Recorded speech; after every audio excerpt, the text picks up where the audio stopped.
A man who was found guilty of murder in the UK who'd earlier avoided deportation to Jamaica because of his criminal record, following the intervention of Labour MPs and celebrities. Ernesto Elliott was supposed to be deported on a Home Office flight back in December 2020.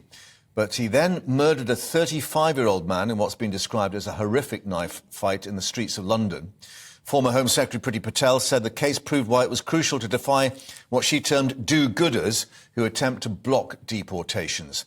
Let's get more with our national reporter Paul Hawkins joining us in the studio. And Paul, he was a number who were due to take to this flight, a Boeing 757, back in December of that year. And there was a huge sort of public campaign to stop the flight going on. And indeed, he stayed here in Britain instead of being flown out to Jamaica. Yeah, there were a number of successive legal challenges throughout the year to this flight, which, as you say, contained 22 others with what they call serious criminals on the flight, along with Ernesto Elliott. As well as the legal challenges, there was an open letter signed by 60 celebrities, authors, other public figures, and what's being reported as a host of Labour MPs also adding their signatures to that letter, trying to stop the deportation flight, comparing it to the Windrush scandal.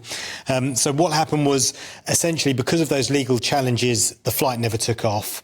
The Home Office had to release him, and then 6 months later, in June 2021, he robbed and murdered 35-year-old man Nathaniel Iwu in a drugs row. He was then sentenced last month to 26 years minimum term, plus 12 years for robbery to run concurrently. And so at the moment he's doing jail time, and according to reports, they reckon that could cost the taxpayer £1.3 million. Where he could have been serving a sentence abroad. I mean, the legal position, as far as we understand it, that he was released back on the streets after he was taken off that flight. The Home Office saying they could only detain foreign national offenders if there was, quote, a realistic prospect of imminent removal. So the very fact he didn't take or wasn't allowed on the flight or didn't go in the flight meant he couldn't be detained any further back here. I mean, it's like a catch-22. It is a catch-22. The Home Office has said foreign national offenders who exploit our system and commit crimes will face the full force of the law, including deportation.